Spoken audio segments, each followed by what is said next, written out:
Hey everyone, welcome back to another video. My name's Chad and this is Tabula Rasa Farm.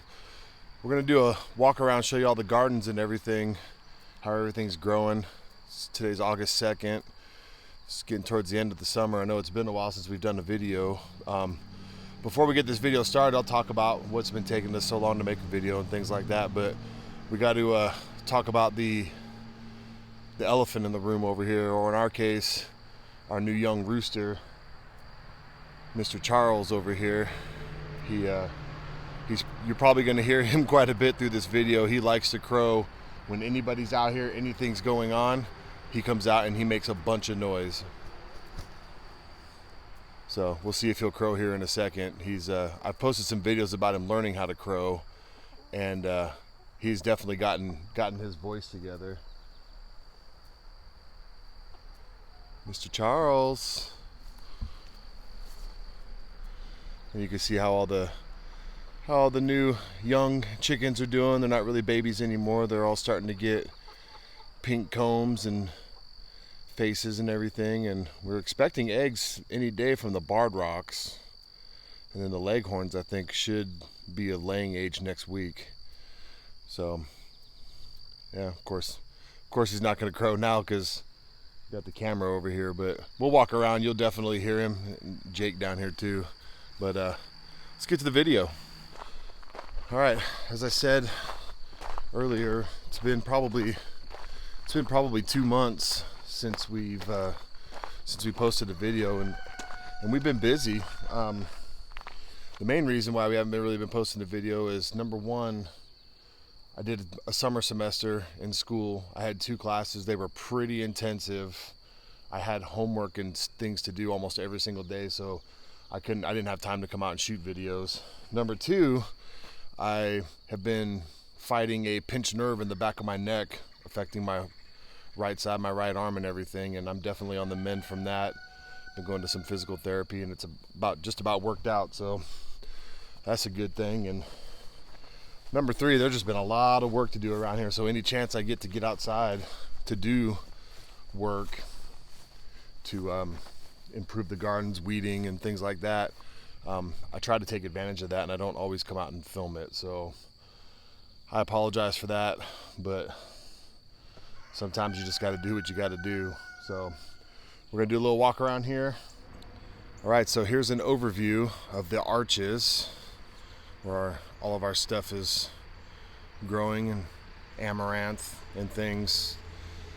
We learned some new stuff this year about these arches and these specific types of plants that we're trying to grow on them, that it appears that 80 to 85% of them are not climbing plants. They ended up being bush varieties. So another lesson learned. It still looks kind of cool, and we'll make some changes for next year, but we'll get in here and show you some of these fruits.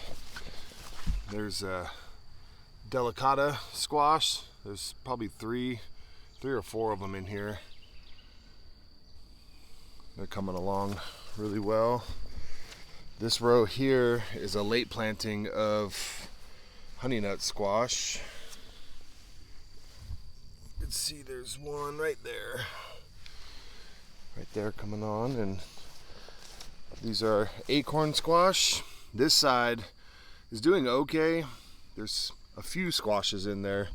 This other side is doing ridiculously well. There's a few. There's a really, really big one back there, but I can't quite get to it to show it to you. But see if we can get it from this side. Yeah, I don't have anything to compare it to, but it's probably the size of a, I don't know, large softball or something. But and our spaghetti squash is not looking real healthy, but it is producing, so I'm not too upset with it. Again, we'll probably make some changes next year and maybe a little bit better of a fertilization schedule. Here's some more of those butternut squashes. There's a few in there, and then we got the little honey nut squashes on this side. down there. And then over here, the dill is putting on some good heads. I'm gonna probably harvest some of that today and maybe make a batch of pickles. The birdhouse gourds are climbing. They're just really slow this year. These white flowers here, these white flowers are the flowers of the birdhouse gourd, and then you'll see some of these pink and purple ones as we go through here. These are morning glory that we've got climbing. Oh, look, there's a little birdhouse gourd right there. So we're finally, oh, there's another one right there too. Finally starting to get some fruit going on, so that's cool. And here's the other morning glories on the other side. They're climbing really well.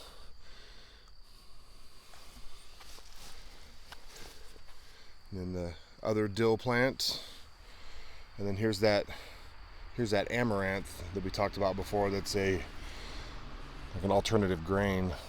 You can, once these dry out, all these little seeds in here will be little grain seeds. You can grind them up, make flour. We're gonna give them to the chickens.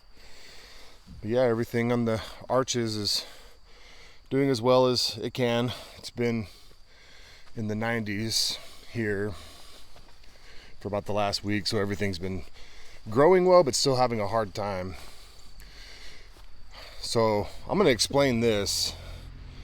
This is where the young chickens were when we first got them. We put them on this plot. And so what this is some scratch grain that I've been throwing out here that they didn't eat, that ended up seeding. It looks like corn. My plant ID app says it's corn, but none of that scratch grain doesn't have corn in it. So it's some other type of grass, something. Haven't really figured out quite yet what it is. We're just gonna, it's a little experiment. I keep mowing around it, and I mean, you can see it's coming all over the yard. There's spots up by the other chicken house too, where the big girls are, that has this growing out there too. But we're gonna let it grow and just kind of see what happens. But I'll keep mowing around it and stuff. So over here we got our pumpkin patch. It's really starting to take off. Got out here and weeded it a few weeks ago, and now we're starting to get some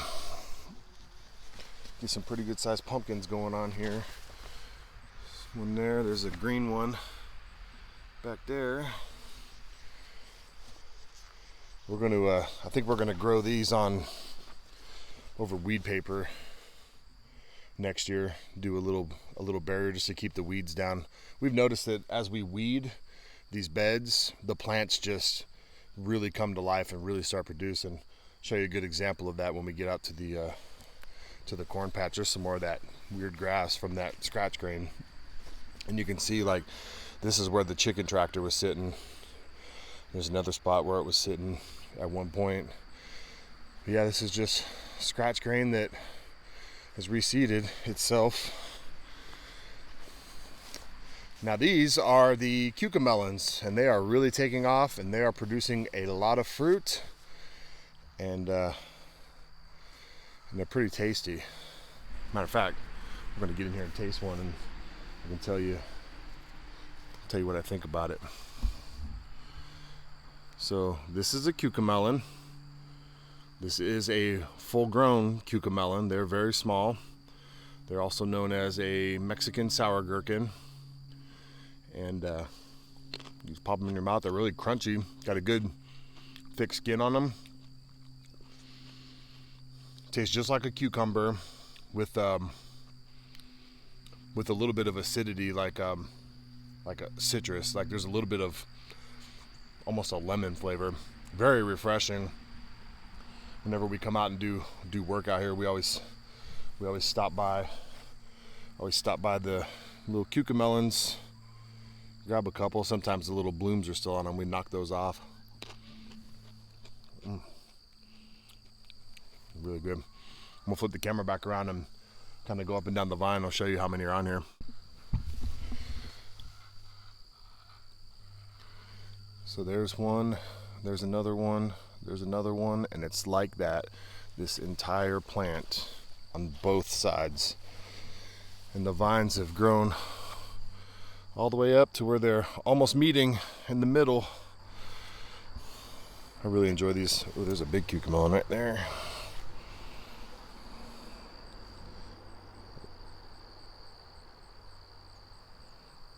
Get that little bloom off.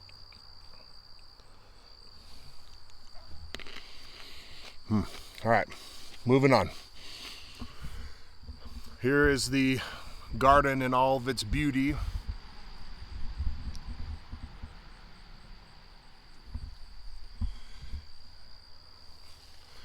And we got tons of sunflowers and marigolds and calendula, all kinds of things going on here. Check out these sunflowers. These are the mammoth sunflowers.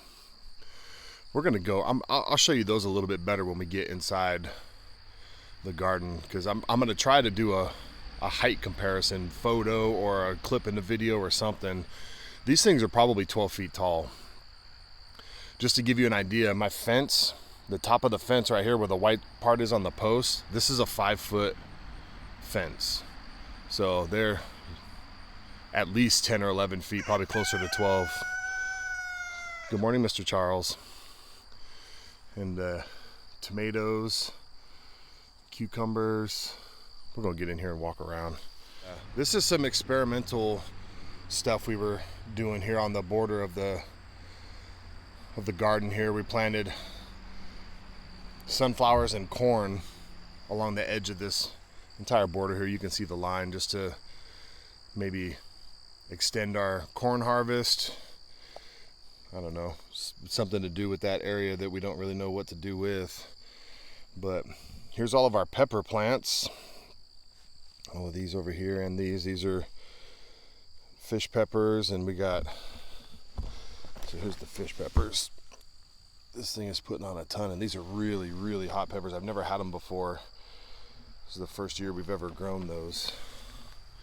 And these are Hungarian wax peppers. There's quite a few on those plants. And in here is some pimento pepper. And there's a cayenne there, and there's some cayennes over on that side too. I'm not going to show you every single pepper on every single plant, but there are some pretty interesting ones. We're growing this one called a habanada. It's a habanero plant that's been bred to have almost zero heat. They are very sweet, very flavorful, taste just like a habanero without all the extra heat, so you can actually eat it and enjoy it. Here is a volunteer tomato plant that's putting on a bunch of tomatoes, and so is this one over here. This one's got some that are turning red. And then here's our Malabar spinach. It's doing really well. We've been eating quite a bit of this. This spinach is a really thick leaf, like a really meaty spinach. They're pretty tasty.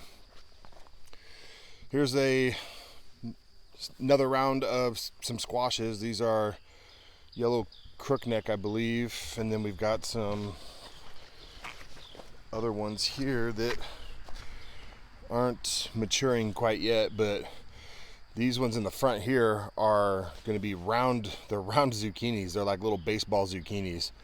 Those are going to be pretty interesting. And then Maggie did another planting of patty pan squash here. We've discovered this is the first year we've ever eaten patty pan squash, and we've discovered we really, really like it. So, there's still some chard hiding out in there. That'll probably have to come out pretty soon. It's going to get too shaded. And the Mexican bean beetle. This is the bane of my existence right now with all of our squashes, including the cucumbers and the beans. They just eat everything. So here's another round of some bush beans growing here. These are jade beans. They're putting on quite a few. We're gonna have to come out and harvest some of these. This is still our first planting of chard from the spring that's doing really, really well. And then these are those yard-long asparagus beans, the climbing beans. And then on this side we got Kentucky Wonder. It's just a different species, a little bit smaller of a bean, but just a different not species, variety. But these are already starting to put on some pretty good sized beans. And like I said in the last video, I know it's been 10 years since I posted that video, but in the last video these get harvested at 18 inches. It's pretty good size bean. So we're hoping to take them off when they're full size and cut them up and can them. Here's some more beans. These are a purple hull bean on this side. And the Brussels sprouts are still going. Look at these bean beetles. Why are they so thick here? Oh, those aren't bean beetles, that's something else. What are those?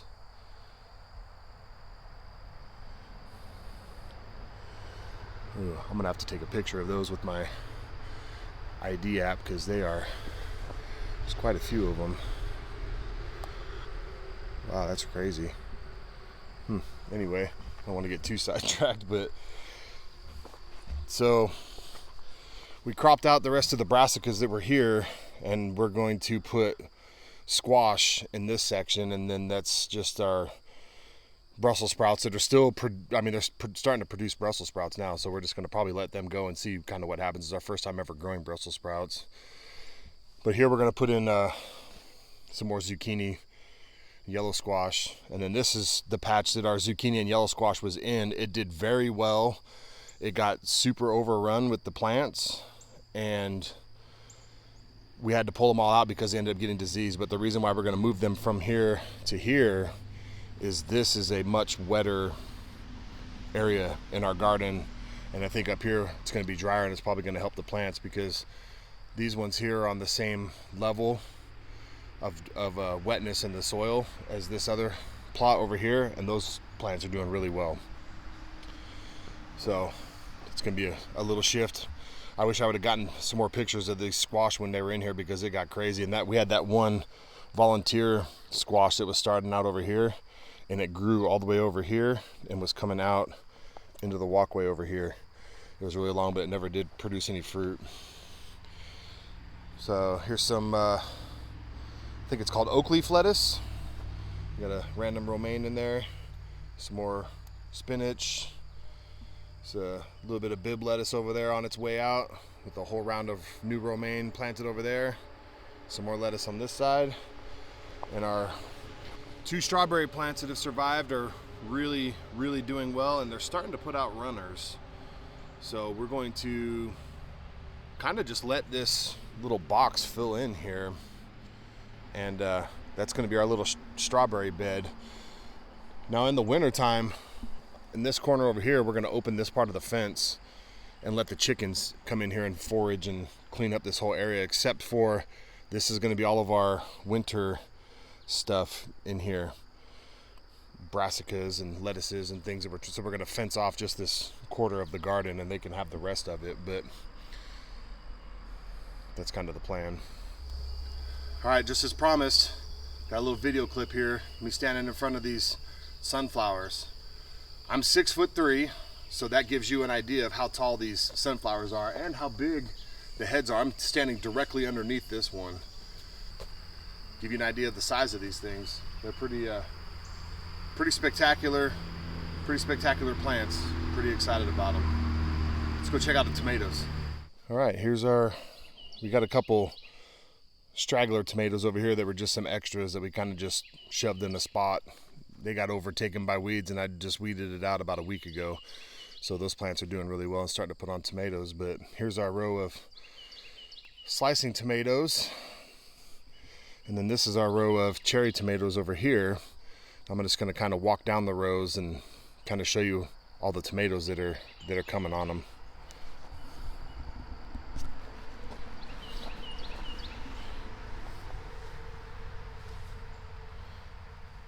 There are a ton of tomatoes, and I'm sure, look at that one's about to turn red right there. I'm sure this camera isn't going to do it justice and let you see exactly how many there are, but there are a bunch. Tomato season is one of my favorite seasons, and tomato season is upon us.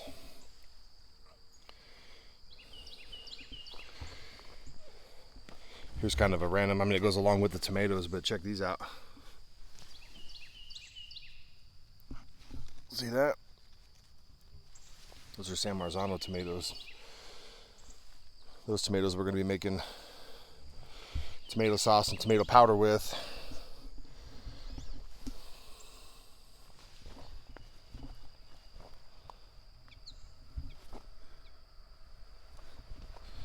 Look at that big old cluster down there.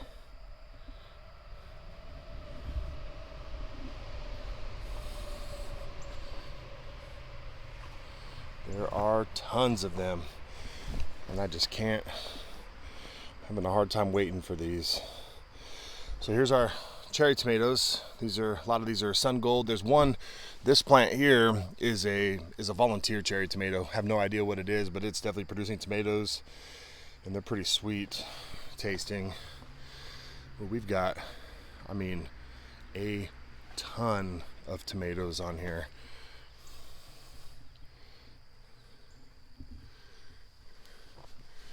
These are blue cream tomatoes. They'll have a purple top like that, the purple streak on the top, and then the bottoms will turn a little more yellow. Right now they're still a little green, a little too green. And look at these. These are the green zebra tomatoes we talked about. Not quite a slicer, but not quite a cherry tomato. But they are very prolific this year.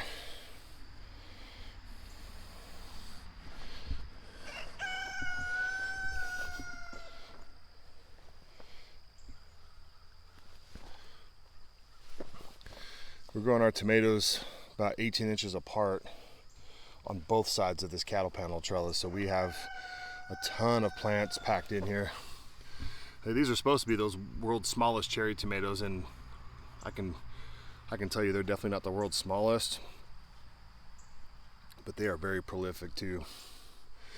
They're producing a ton. Look at these little clusters. Amazing.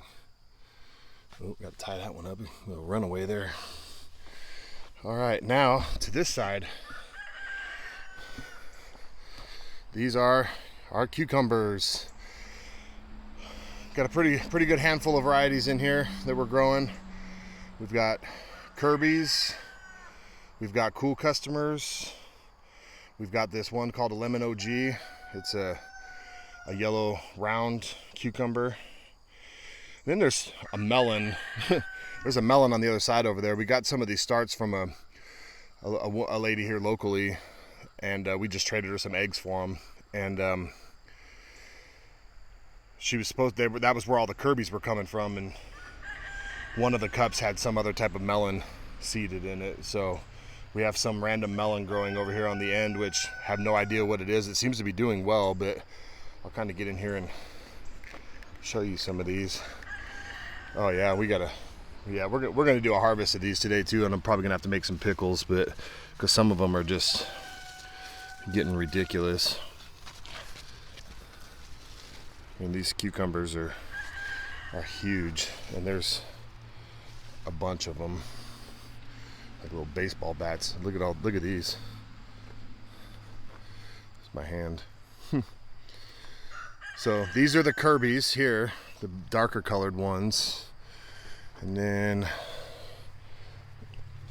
this one down here, this is a Cool Customer cucumber. This is a pickler. These are a real sturdy cucumber. I like those. They're good for snacking as well. I tend to pickle them mostly, but here's those. Let's see if I can get in here. Here's those lemon. I might just have to go to the other side. Man, there's a ton of these cucumbers. Well, we'll look at these melons real quick. So this is the melon. If you know what kind of melon this is, leave it down in the comments below, because I'm really curious. They're fuzzy. These are the smaller ones. The first one that I noticed was right there, and it looks pretty similar to a cantaloupe or maybe even a muskmelon. I'm not sure.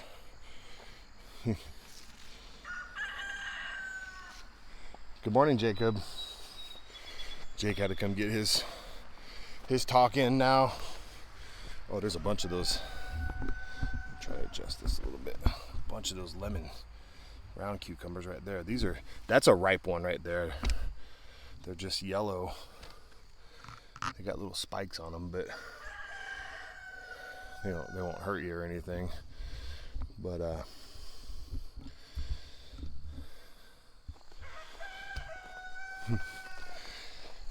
it's really cute having rooster wars out here in the morning.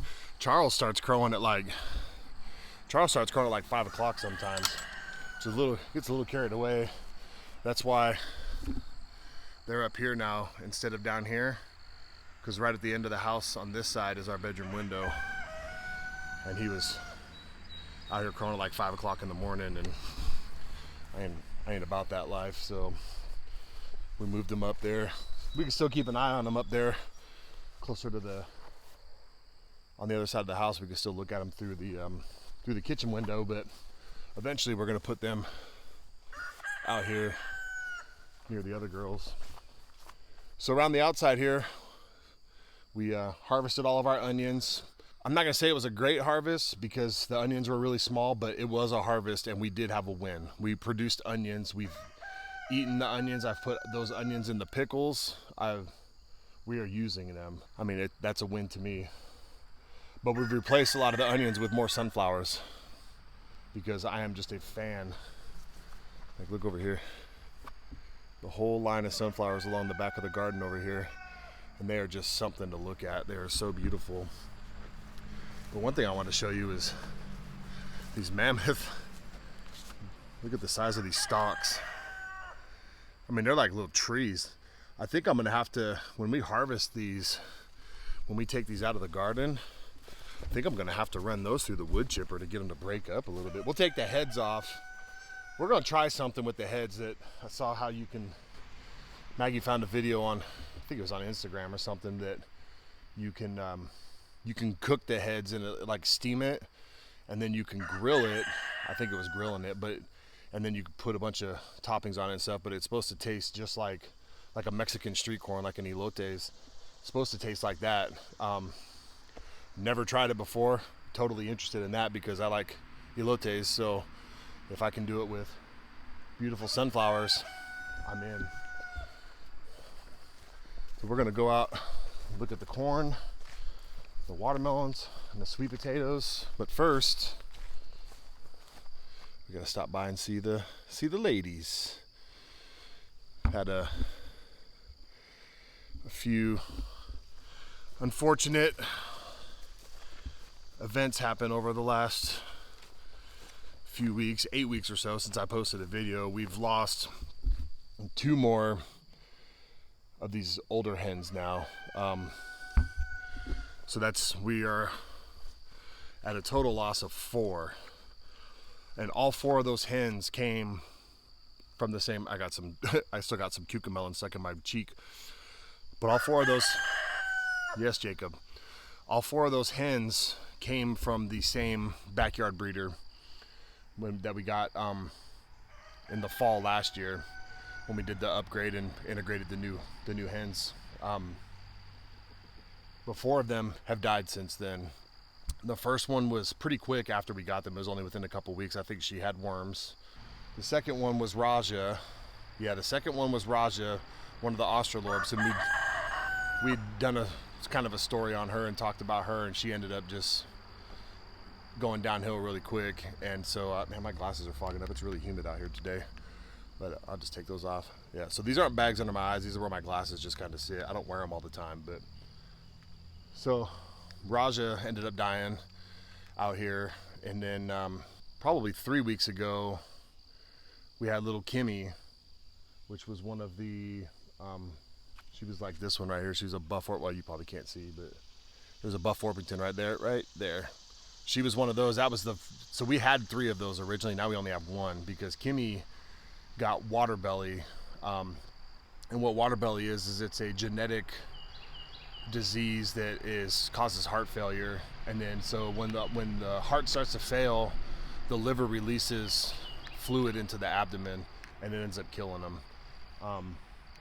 she wasn't looking very good. I thought she was egg bound, so I took her inside and gave her a bath. And when I brought her back out, I set her down back inside the run over there, and everybody started kind of picking on her because she was still sick. And I picked her up, and I was gonna go put her in the garage to kind of watch over her for a little bit. And I gotta take these off. And she ended up having a heart attack in my arms and died while I was carrying her out there. It was pretty wild, but it's livestock's what happens. And then our other blue Australorp, we only have one of those now. That was Vangie. Vangie, I'm pretty certain, had Merrick's disease, which is one of the most common diseases in a chicken flock, both commercial and residential, like small flocks, large flocks. It's very, very common. It's one of the easiest ones to prevent with through vaccination. These birds were not vaccinated, and she ended up getting really sick. And what it does is Merrick's disease is it's caused by the herpes virus that the chickens carry. It's not the same herpes virus that humans carry, like with cold sores and things. It's a totally different virus. You can't get Merrick's disease from a chicken. It doesn't pass that way, but it ends up causing them paralysis, and basically they just sit down and don't get back up. So they don't eat, they don't drink, they don't do any of that. So that's, I think, what happened with Raja and Vangie both, and they were both blue Australorps. So we still have one. Bianca is still out here. So we're down to 11 laying hens up here, and then we've got 9 that are getting ready to come into lay up at the top. So we're up to we got 20 now. We're down to 20, and that's, I mean, again, it's life. It sucks. I don't ever want things like that to happen, but that's it's life on a farm.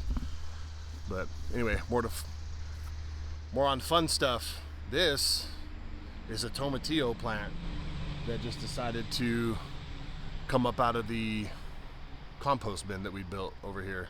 I didn't plant that, it just happened that way. And it's producing quite a few tomatillos. So that's pretty exciting, because our tomatillos out here have been getting eaten by the deer, and they're not doing too hot. Compost bins from cleaning out the chickens still here. This wood pile is still here. And now here is the corn patch.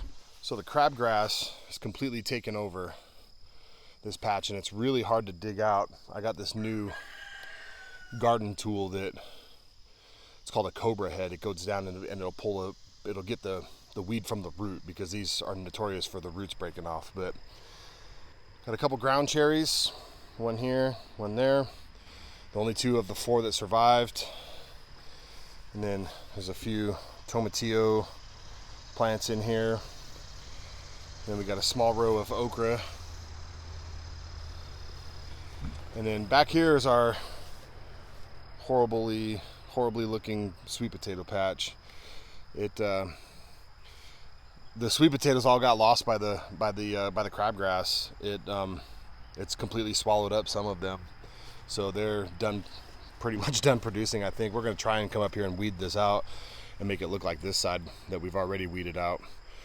But we need to finish out to, like, right there is about where the edge of the bed is. So yeah, probably a couple more days of weeding. This is hard weeding. This is difficult, and with the heat, you just get beat down by the sun. It's ugly. So here though, here's that purple sweet potato, and I picked up I moved the trail camera. It's down here. You probably saw the trail camera video I put up about the raccoons hitting the fence, because they were down here starting to eat our corn like last year. But I captured on the last set, I captured a deer standing here and eating the leaves off of that plant. So I kind of figured that's what it was that was eating that plant, but I definitely have full video proof of it now. So not much I can do about it at this point. Next year we'll have to reassess. So this is one of the areas that I think benefited greatly from weeding.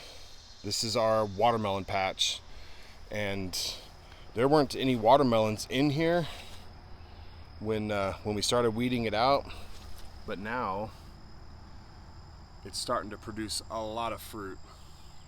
Well, I say a lot, there's about 5 in here, which is pretty good. There's a small one, I don't know if you can see it. There's a little one down there. There's another one over there. And there's this little itty bitty plant right here. Poor little guy over here still producing watermelons. This one's even smaller. Still producing though. We'll see what we end up with on that. And here's the raccoon fence. It seems to be doing pretty well. Actually there's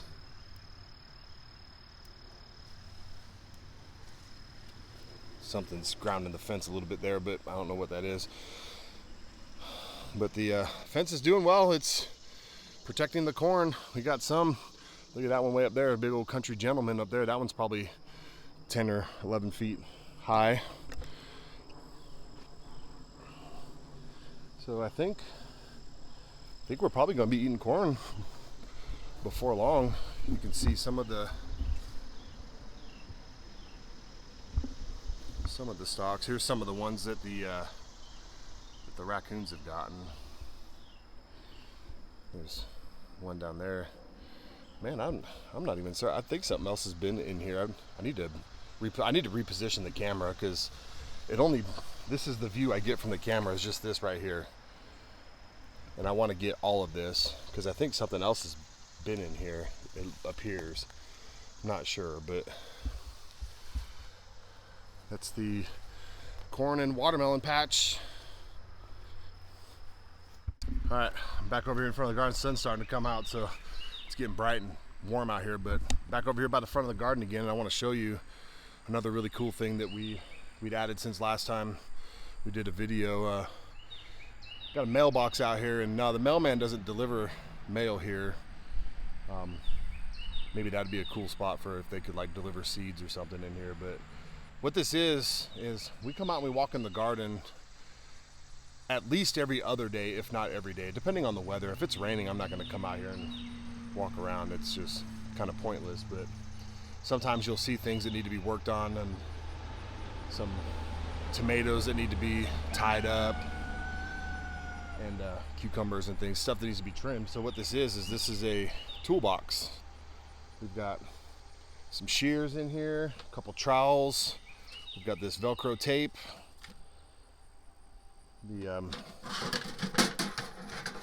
Here's that cobra head weeder I was telling you about. See, it looks like it's got a king cobra head on it and just kind of goes down, gets the roots and pull it out.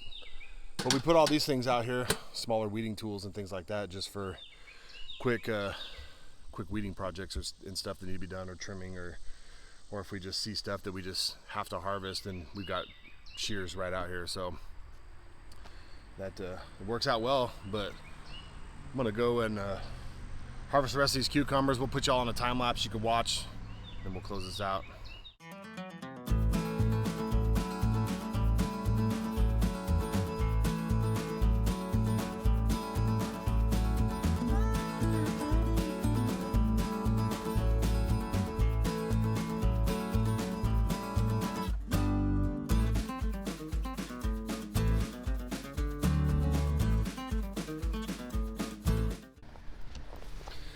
All right, there's our harvest today, just of the cucumbers. I'm gonna come out probably later this afternoon and come harvest some green beans. But I probably got about this many still in the house that are in the fridge. So pickles are definitely going to be in the works probably today. Can never have too many pickles. All right, well, I think that's going to do it for us today. Appreciate y'all watching. Appreciate y'all subscribing. Keep coming around and watching these videos. I know we've gone a pretty good stretch without making any videos lately, but hopefully I can get back into it. Like I said, I had some pretty intensive classes. This next semester starts in 3 weeks, and I've still got some more pretty intensive classes in that semester. So I'm still going to try and get out here and make these videos for y'all, and just so you can kind of see what we're up to and maybe learn a thing or two, and maybe I can learn a thing or two from you guys in the comment section below. So if you haven't already, go ahead and hit that subscribe button down below. Ring that bell. You'll be notified whenever we post new videos and things, and hopefully we don't go 2 months without seeing each other again. So anyway, I'm gonna quit rambling. Appreciate y'all. Have a good day.